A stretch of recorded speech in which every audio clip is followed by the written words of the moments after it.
11 closely. Does anybody have a working definition of fetch that you'd like to share? Rebecca. Complaining. I know that I don't deal very well with change.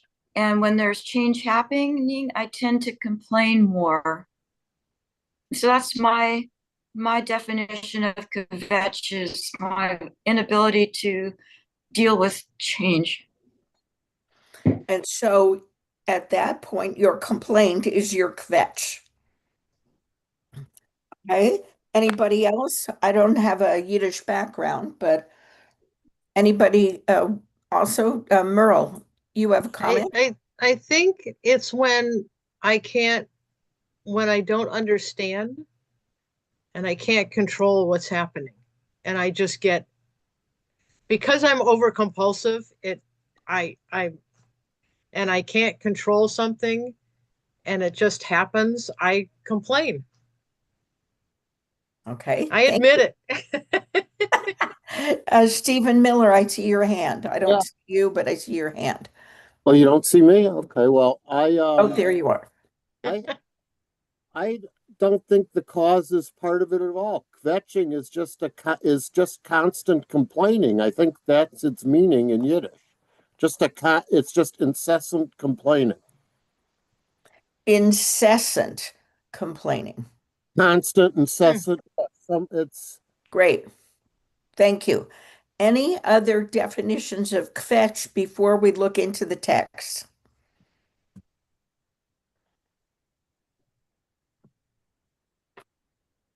Natalie, is your hand up or is that yes? You have to unmute. I think that what Steve said, I'm sort of in agreement that it's a person who never sees the light or the good things. They are always picking out the bad because many situations have both sides to it. Aha. So it's just seeing the dark, The seeing dark, unpleasant, seeing that which is bothersome, and not being able to have a full view. but there's also another element, and the kvetch really thinks he's smarter than everybody else. The way, you know what I mean, the point of view that the kvetch sees, he's certain that's the right way. So kvetch, good, thank you. We've got a number of definitions of kvetch going on here before we even get into the Torah portion. And I'd like to welcome you. Shabbat Shalom, everybody. We are here in Parshat Bahalotcha, and we're going to be looking particularly at some of the Israelites' challenge to Moses and to God in chapter 11. And we have already started talking a little bit about the kvetch factor, but let's begin with a blessing for study. Okay. Together, Baruch atah Adonai Eloheinu melech haolam asher kidshanu b'mitzvotav v'tzivanu la'asok b'divrei Torah.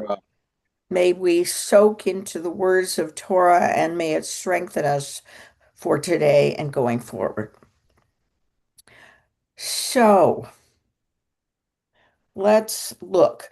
So if you're in the Women's Torah commentary, we'd be reading here on chapter 11 is page 854. Eitz Chaim is 827. And everybody else has so many different Torahs I know that you're reading from, but we are going to read chapter 11. And somebody with a good booming voice, would you volunteer? Take it from the top of chapter 11.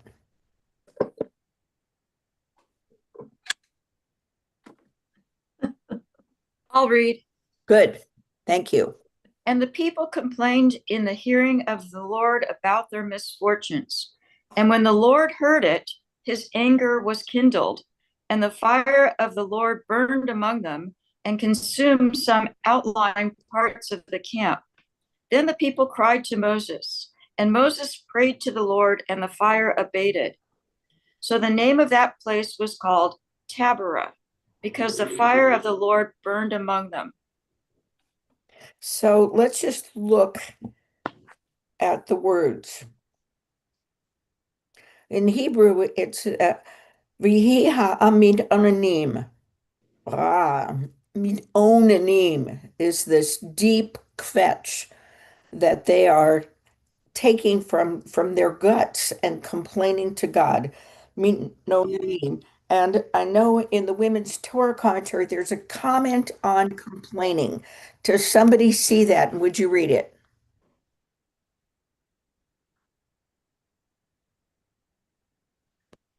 Does anybody have the Women's Torah commentary? What page are we on Plout? Below the line, complaining, number one, the people took to complaining, page 854. Rabbi, I have the Woman's Torah commentary. What page is it? Please, Mara, thank you. What page is it? 854. But we're on Plout. Below the line where it says complaining, Israel challenges Moses and God. And the next paragraph, complaining. So the people took to complaining. Yes. This passage does not indicate what the people complained about. By not making the content of the complaint clear within these verses, the story of the incident at Taberah suggests that their sin was in the very act of complaining. So that's an interesting comment. They were generically complaining. What could they have complained about? Everything. Everything. Like has anybody camped in the desert? You know, you could complain about the heat. You could complain about the sand in your feet and everywhere. You could complain about your neighbors being too close to you. You could complain about the lack of water. You could complain about the lack of shade. And what the text is suggesting here is because they're not being specific, that this becomes even more problematic. Steve Miller, I see your hand.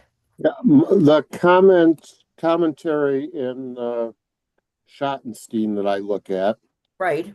suggests that now that they've moved away from Sinai, where they had revelation, and are back in the desert, they're reverting to what they experienced in Egypt and elsewhere, where they just felt downtrodden and they don't like their life anymore because the brilliant events at Sinai have dissipated based on their mundane lives. Interesting. So when there are high events and there's drama, they're engaged. And now we're schlepping through the desert and it's not so much in touch with God, so much in touch with Moses' leadership, and they're just kind of complaining to each other. And so therefore complaining to God. Um, Rabbi, yes, Brad. Rabbi, yeah, I want to comment on the schlepping through the desert part because we learn in this parsha a little bit earlier that they spent a lot of time just sitting around and waiting. They could wait for a year, it says, for God to, for the cloud or for the fire to move. And while they were waiting, they had nothing to do but get into trouble and complain. And I think this happens when people have nothing to do. That's a function of that's what complaining stems from. When you have nothing to do, when you're busy working, you don't have time to complain. Aha. So complaint is sort of a human activity that occurs when people are not engaged in something that might be much more um, challenging, thoughtful, uh, difficult. And so the complaint you're saying is a human response. Merle, I see your hand. Yeah, and, we've lived in the desert here, our family, for 50 years almost. And everybody says, well, don't you go away for the summer? And we're like, no. I went out the other day, I ran my errands, and I came home and got in the pool. I mean, it's hot, it's uncomfortable. Places that we love aren't necessarily open. And, I'm not going to sit here. We chose to move here. Arnie had a business and we moved the business here, and we're still here, and he works every day. And I mean, what are we going to complain about? Yet I know people that do nothing but complain, and they've lived here for as long, if not longer, than we have. So in some ways, complaint is here, open complaint without a particular specific incident to complain about. It's more the generic of the environment and not being satisfied. And the text is going to go on and specify some things. So we've got the generic complaining, which is understood as for some as the sin itself. And then we're going to keep going on here and read further into the text. Verse 4. Whoever was reading, if you can keep reading, Sure. please. Now, the rabble, or the mixed multitude that was among them, had a strong craving. And the people of Israel also wept again and said, oh, that we had meat to eat. Remember the fish we ate in Egypt for nothing, the cucumbers, the melons, the leeks, the onions, and the garlic. But now our strength is dried up, and there's nothing at all but this manna to look at. Okay, let's stop there and break it down. Thank you. So this is an interesting phrase. My text says the riffraff. Your text said something else. Rabble. The rebels. Or rabble, rabble. Okay. So somehow it's some of the people that are the biggest complainers are now identified. We've got the kvetchers, the real kvetch group over there, the riffraff, felt a gluttonous craving. And that is an interesting hitava ta'ava. It's like a deep physical craving in their gut that is driving them. And they're saying, if we only had meat to eat. Well, that's an interesting comment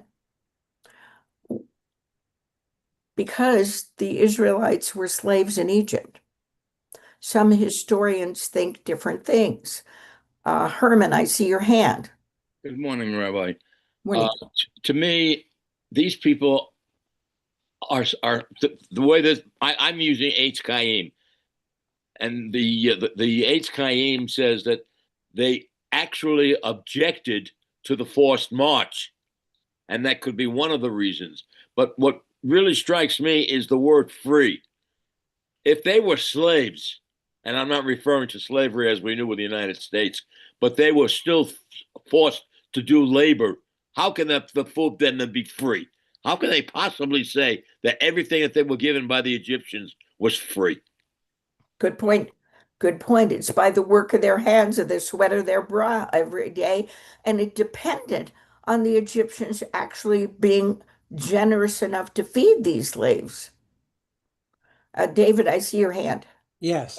Is that not something like, oh, remember the good old days? Whether it's whoever it is, where we are right now, and then maybe we're complaining about if we have a home and having to fix it up and this breaks. And remember the good old days when we had that one-bedroom apartment? We didn't have to spend a lot of time or money cleaning or fixing things. And it's maybe nostalgia, but it may also be human nature, because as Herman and the other people mentioned, that they were slaves there, backbreaking slaves, and when the Egyptians even penalized them and took away the straw and made them make the bricks and all, those certainly were not the good old days. So it's I'm not going to say it's human nature, but it may be typical, no matter what God gave them and let them escape, and not having faith in God to feed them no matter what it is. Thank you. Yeah. Thank you. Yeah, I want to say something too. No. And well, I see somebody's hand is up before you, Natalie. I see Yeah, Laura and Rebecca. Use the click on your computer to raise your hand. That way I can see whose hand is up. I don't know how to do Mara, where are you? There. So, two things. First of all, in verse 6, my text says, "But now our soul is dried away," and I see that the Hebrew is nafshenu.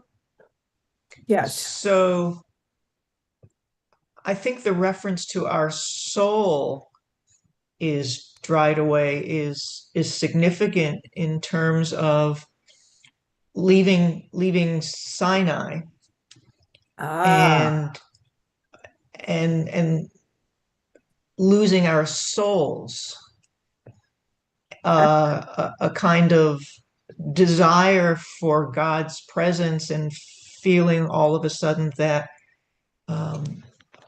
they've lost the presence of God within their lives and feel very empty and adrift. that is a great comment. Very interesting. And it is, um, I want to go back to the two lines before and link it up a little bit, because you're saying it's our souls, but the two lines before we followed David's comment, it was sort of there's this fantasy they have of how good it was. And there was even meat and there was even fish. And then when it's not there, this text goes, Nafshenu Yivashab, that our souls are dried up. And you're saying it's the spiritual has dried up. Oh, Thank you, Mara. I And see.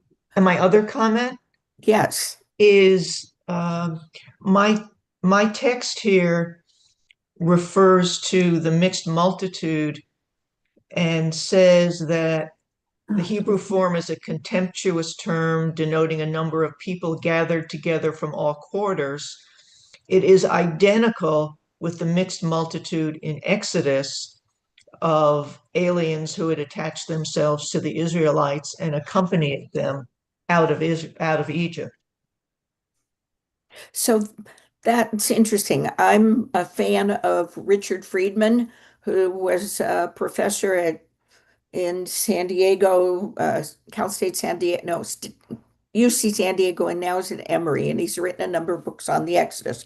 And one of the things he says is other nations attach themselves to the Israelites on the way out because they didn't have their own social cultural thing that was holding them there. And if they could get out as part of the group, this was the mixed multitude. His perspective is that the Jewish population there was small.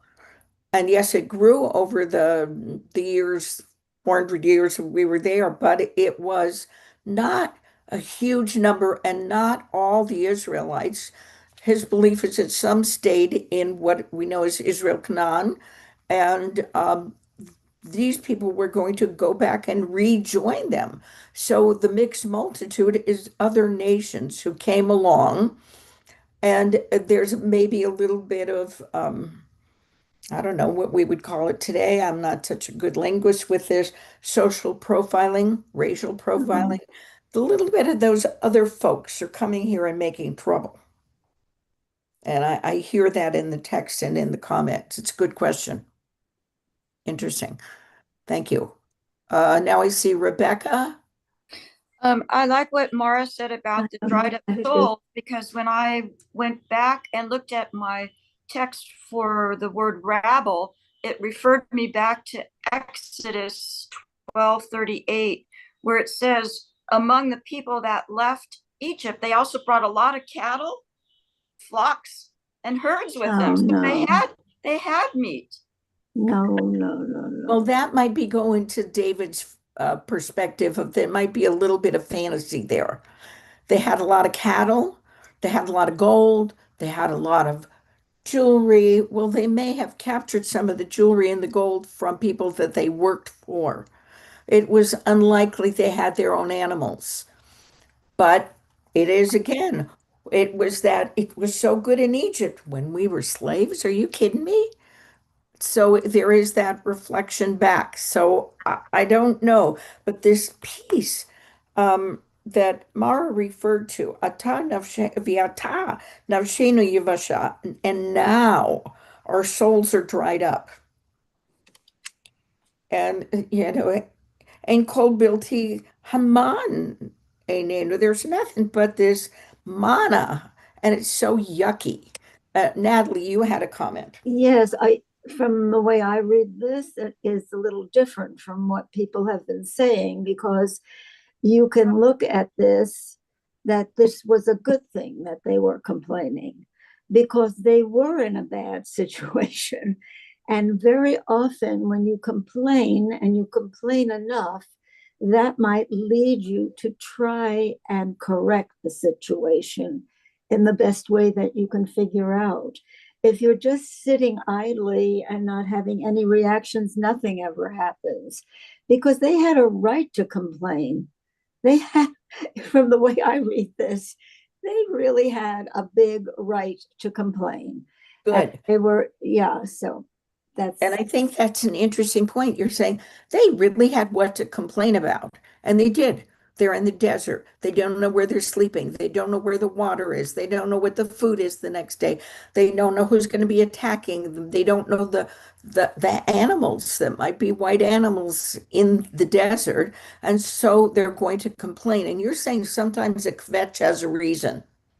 And For the sure. Yes, yes. this reason, maybe the underbelly of things being so distressful that it's a positive thing that the Israelites are able to say, this is not what I want. I am complaining.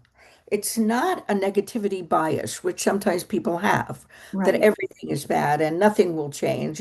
But they're saying there's something about the kvetch that is the human ability to say, this environment is not where I want to be. How do I move forward? The trick is, how do we think about it? In other words, when we're stuck in that, do we have enough insight to reflect and say, yeah, the situation's really bad.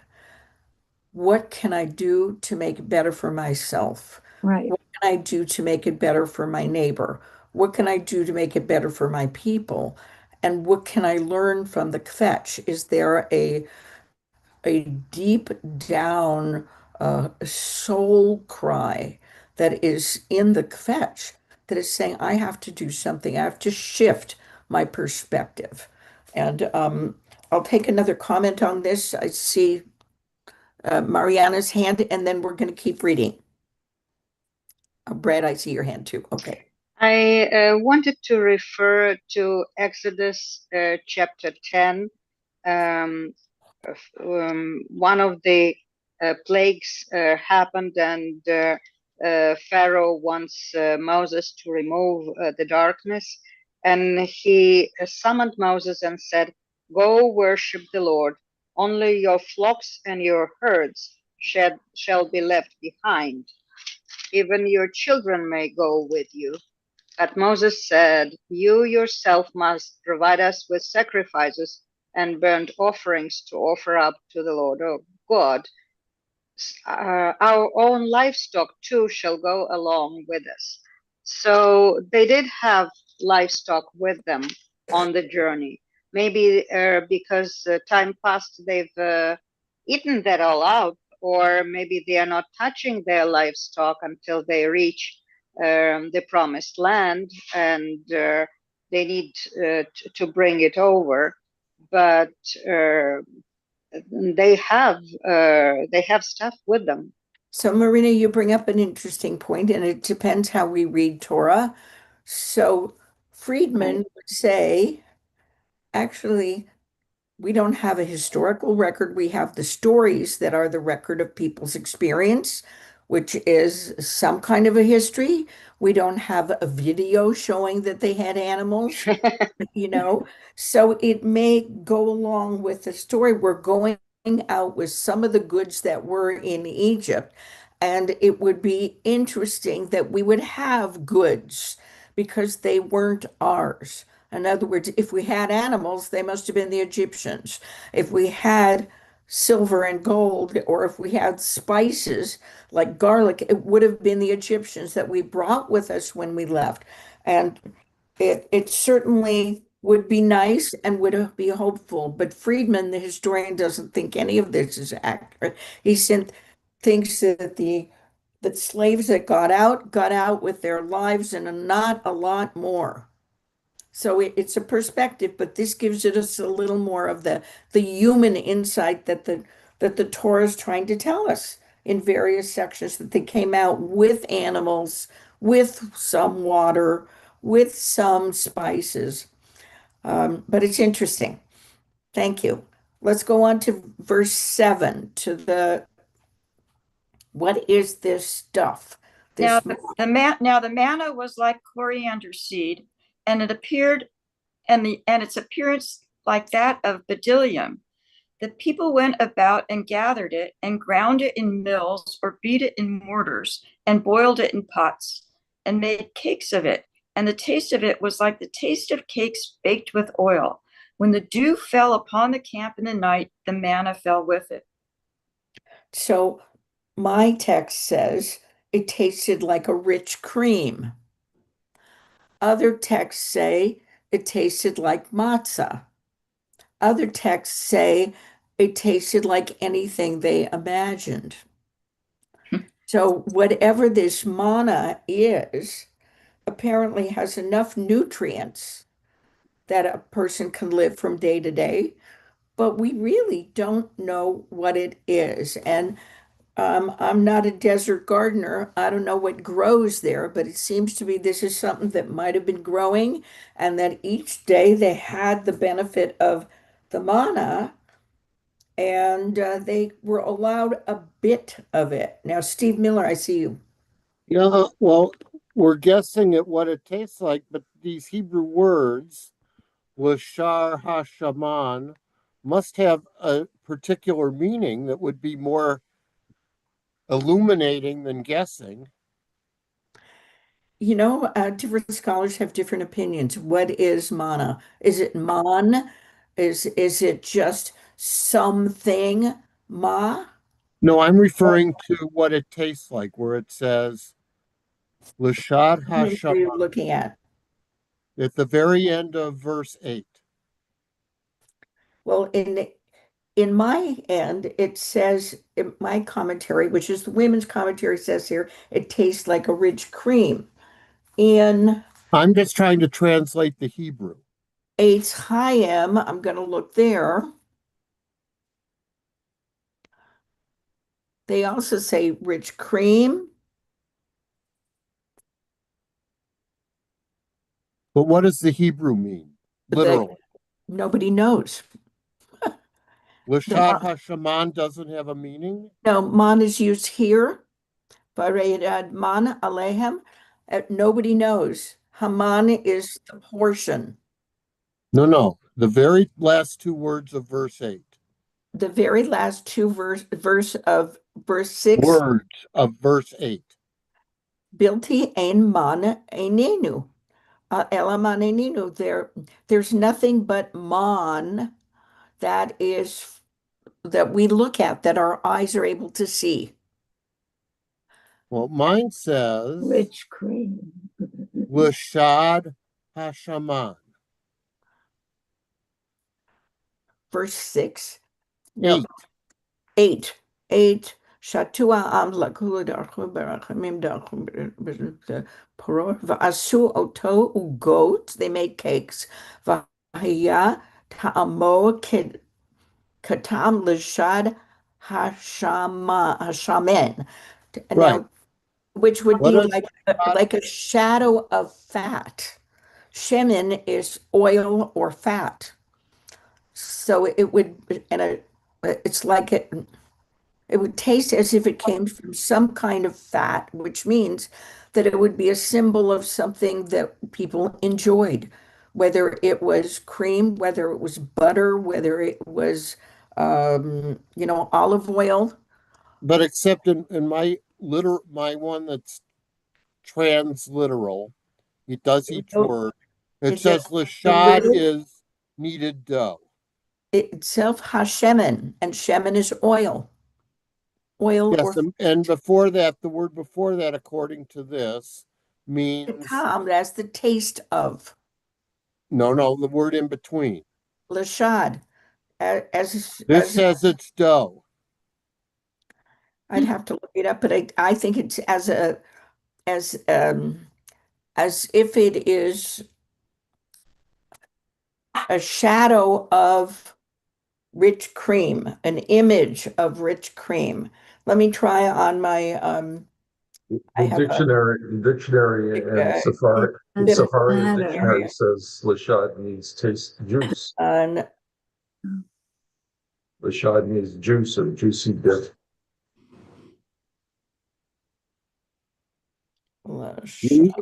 Well, what's juice with oil then? That doesn't make sense to It's me. like the juice of and oil. that says a suspicion of or a scent of rich cream, a shad shemen, a scent of oil. It has the scent of something that would be palatable and pleasing to people. Mara, I see your hand. Help us here. I was looking at the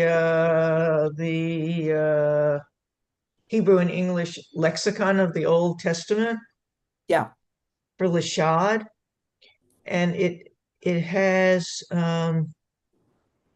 butter, juice, juicy or dainty bit, um, a dainty prepared with oil.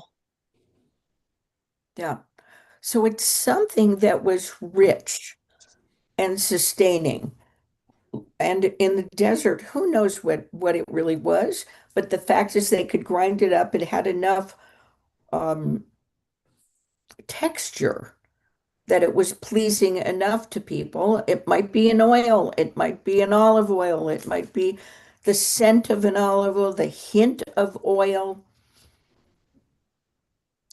enough that we have been asking questions about this for 3,000 years, right?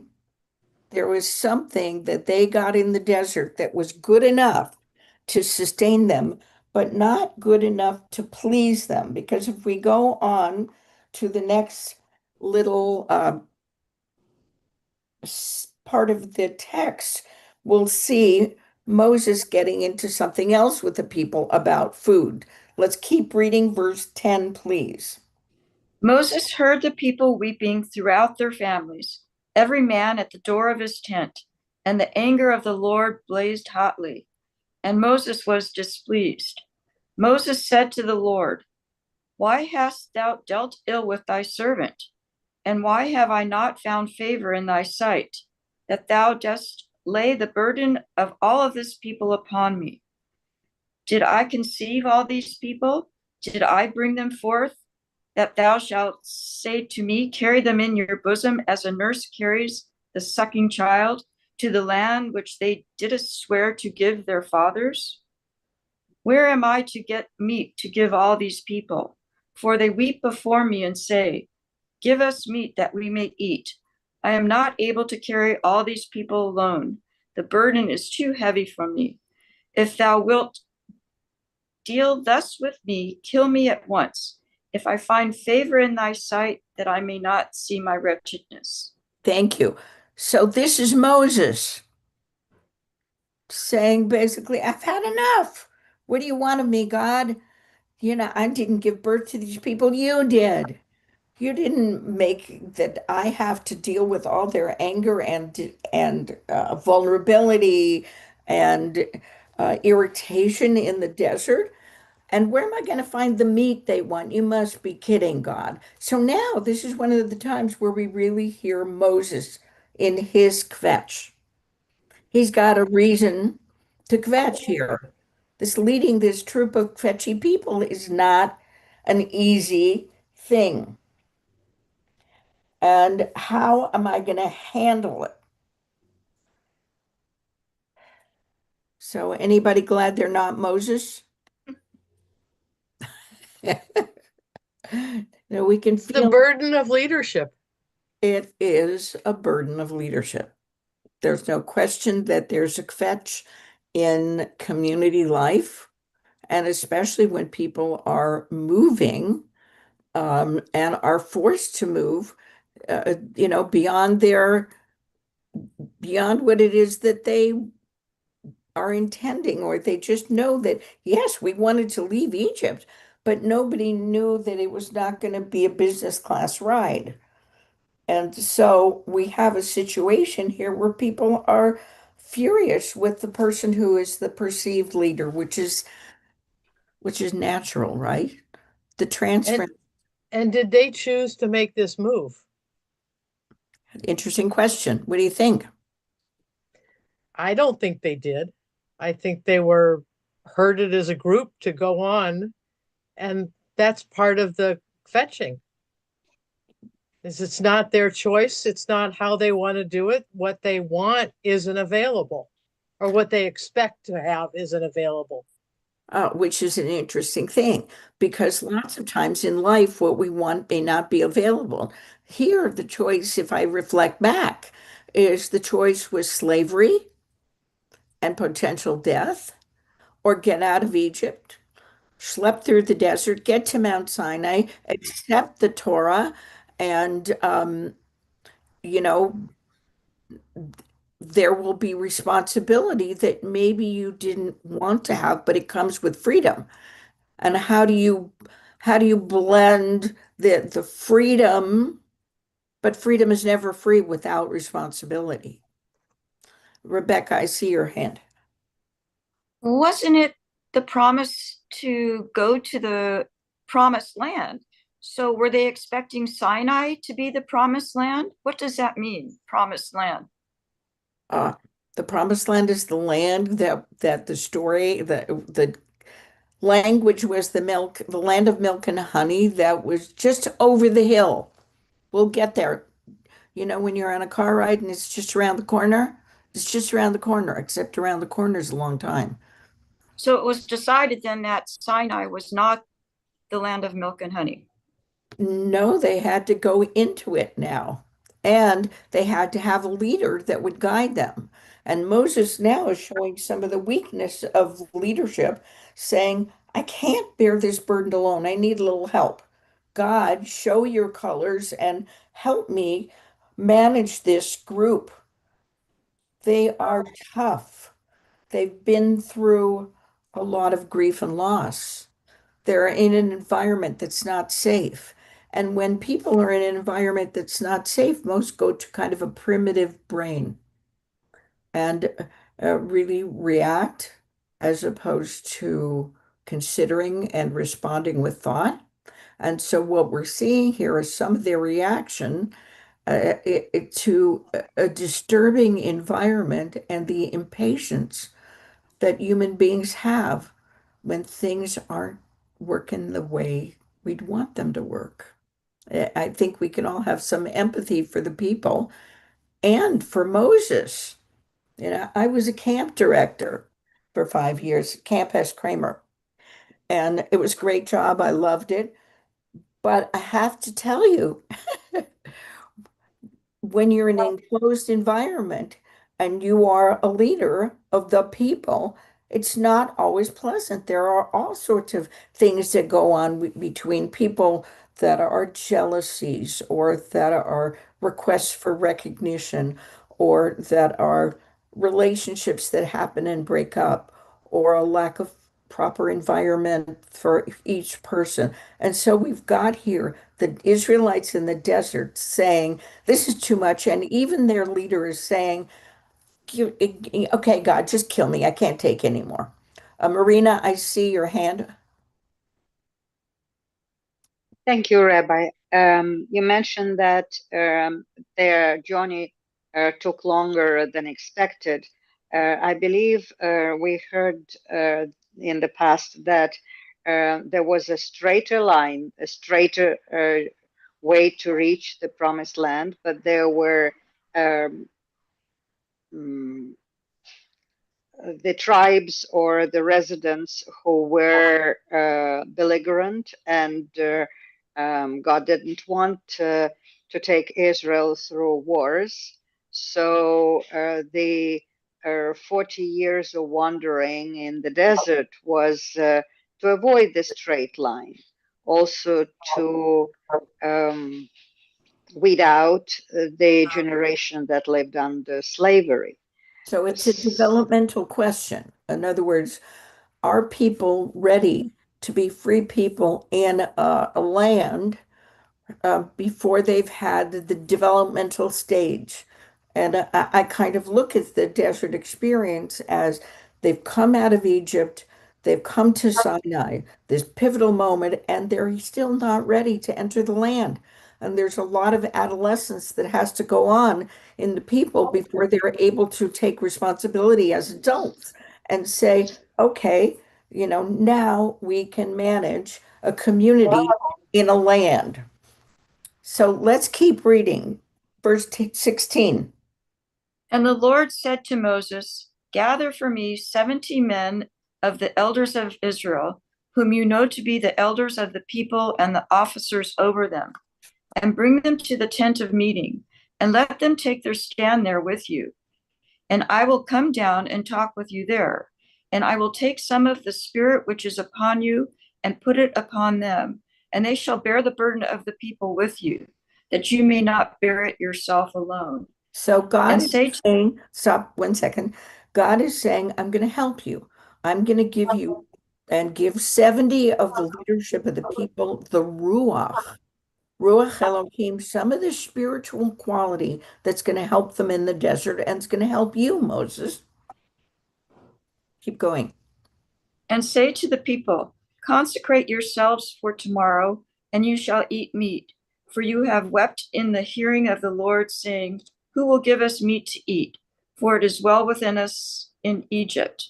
Therefore the Lord will give you meat, and you shall eat. You shall not eat 1 day or 2 days or 5 days or 10 days or 20 days, but a whole month, until it comes out of your nostrils and becomes loathsome to you, because you have rejected the Lord who is among you, and have wept before him, saying, why did we come forth out of Egypt? But Moses said, Let's stop. What's God doing? What is this paragraph about in terms of God's response?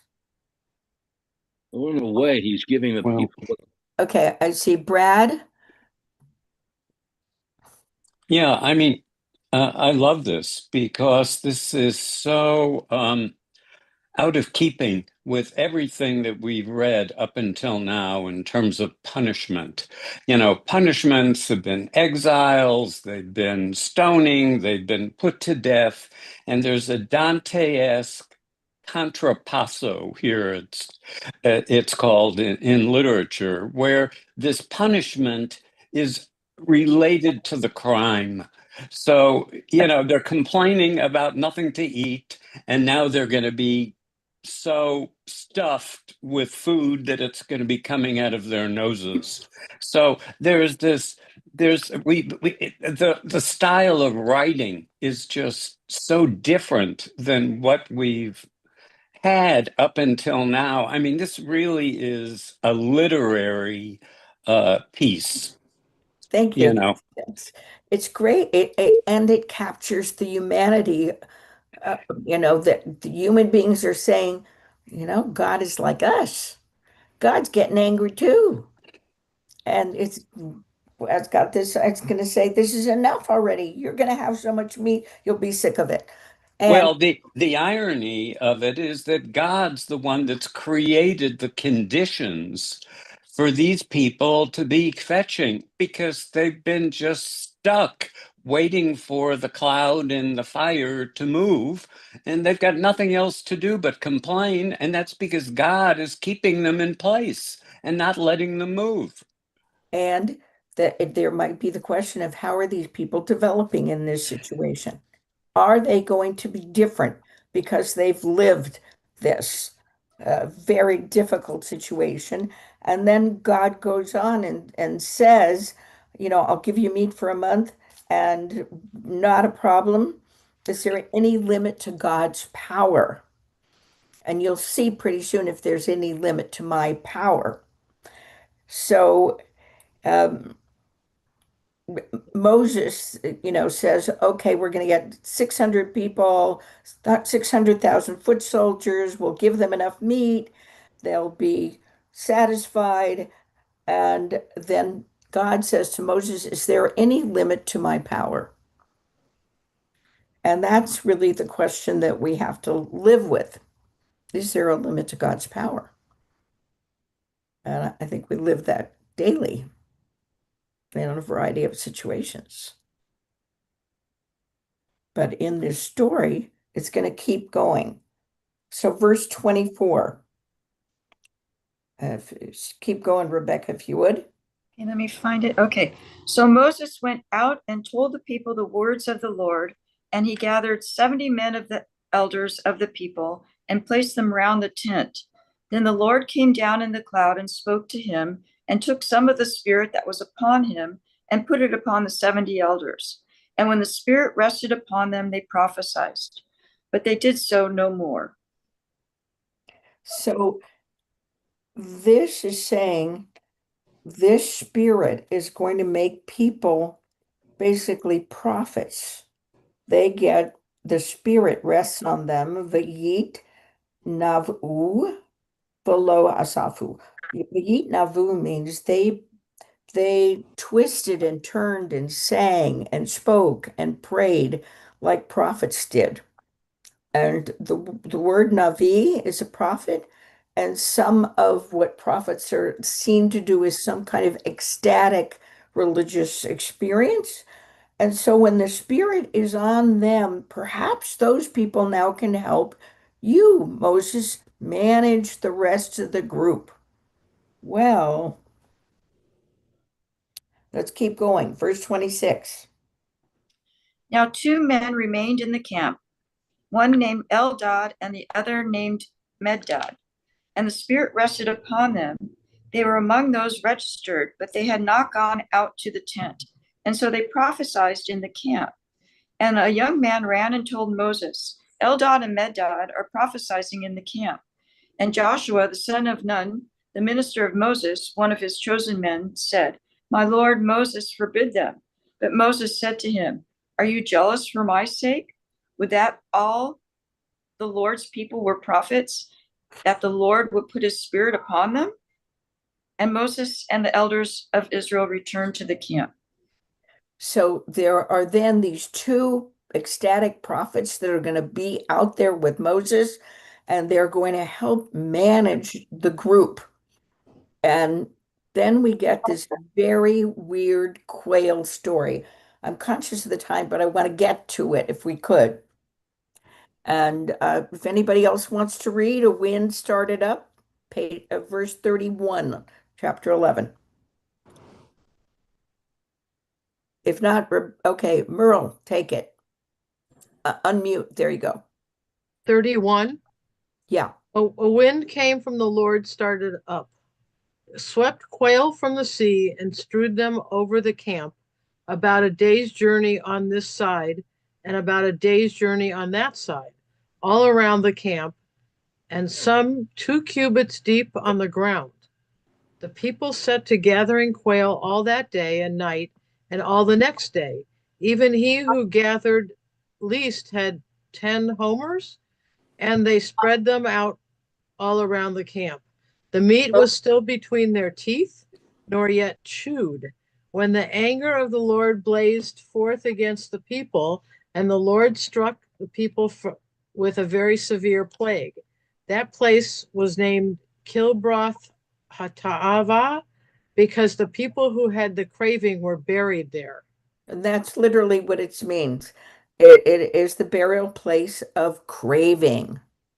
So what's the message here? That you wanted so much that it just got wasted. It killed you. Yeah. You wanted that desired so much that that object of desire killed you. Now, this piece of text is often used when working with people that are addicted. Drugs, food, money, gambling, doesn't matter. That you wanted that so much that the perception and the desire for that thing is that which literally physically breaks you down. And either you die or you come out of it being a different kind of person. And maybe some of the message of this desire, the ongoing desire for things that are not really available, is not going to be of benefit for the people and certainly not of benefit for an individual. And it really makes us say, well, what is this gluttonous craving that many people have? And is it an internal thing that people have some kind of a desire for things that are not of benefit? And where do you decide when the kvetch is of benefit? The kvetch is, I see there's some things in my life I need to work on. And when are some of the kvetches things that get us into deeper trouble? How do we remember some of the benefits of not having everything we want all the time? How do we live with that? How do we live with dissatisfaction sometimes? How do we learn from the dissatisfaction that we experience? When we experience negativity, what does it mean? What do we need to reshape in terms of our life and our structure? And I think this little narrow part of this Torah portion, which talks about the negativity that the people express and how it affected them, has a tremendous impact if we go further with it in terms of our internal growth. So, thank you. We're going to do a little um, prayer. And first of all, who knows what's going on in Israel and everywhere in the world? I have a different prayer today because I liked the Reform movement from Israel distributed this as a prayer for Israel and as well as for the hostages. So I'll read this today. God in heaven, Shekhinah, source of life, rock and redeemer of Israel, strengthen and deliver all who stand guard, protecting their homes, safeguard and save them from any trouble and distress. Bless their actions, hear their prayers and ours, and deliver them. Save those who are trapped in their homes, grant them inner strength, faith, and hope. Bolster them in these terrifying times. Send your mercy to the anxious mothers and hurting fathers and the children sitting in shelters. May it be your will to remember us, to take notice of us, to meet us with compassion.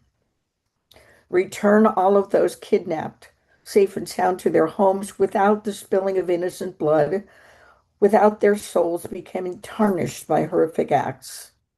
Strengthen those who protect our holy land, soldiers and civilians alike. We pray nation shall not lift up sword against nation, neither will they study war anymore. Compassionate God, please arouse your mercy for us, and may the verse be fulfilled, from the seed of peace the vine shall produce its fruit, the land shall produce its yield, and the skies shall provide their moisture. I will bestow all these things upon you, and you shall be a blessing. Have no fear. Amen.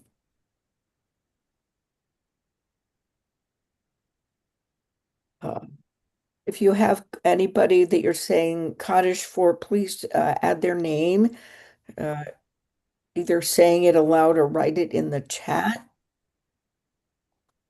Um, This is the Kaddish list for today. People who passed away this last week are Vasilia Adimas, Francis Chapman, Sylvia Cooper, Jamie Krug, and those who died in line of duty in American Army as well as Israel. We recall them as well in our hearts today.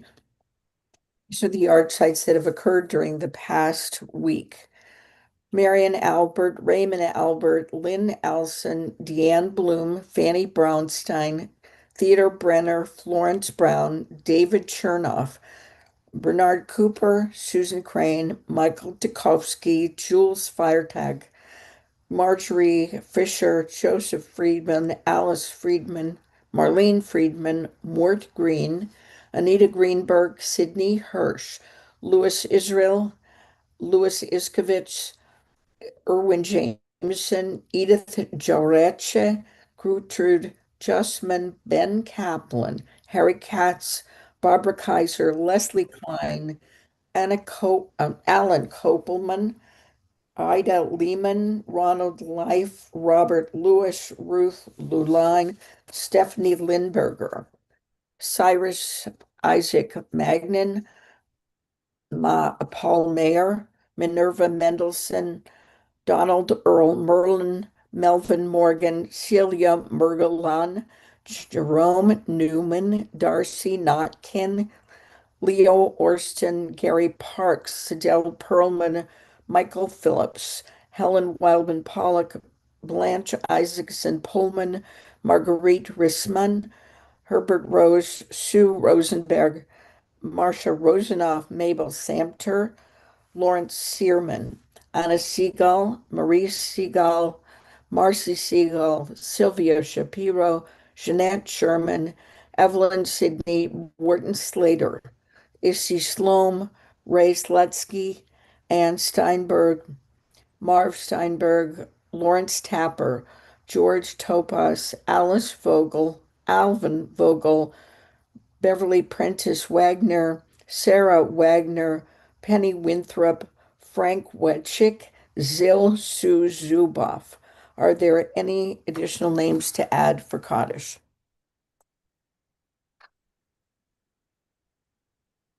We say Kaddish together.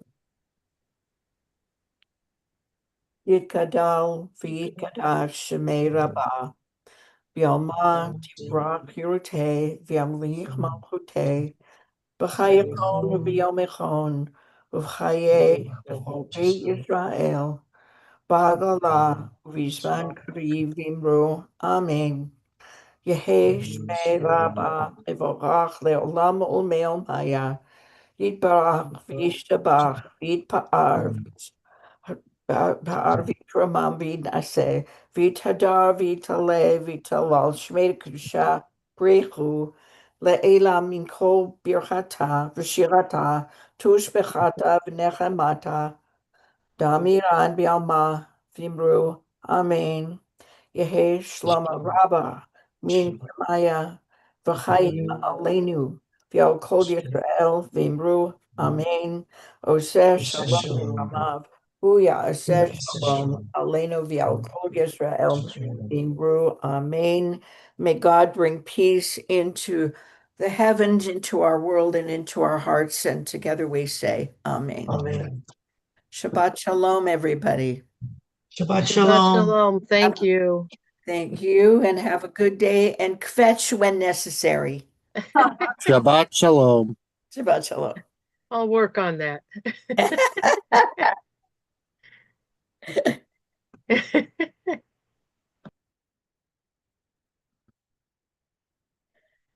Bye, Helen.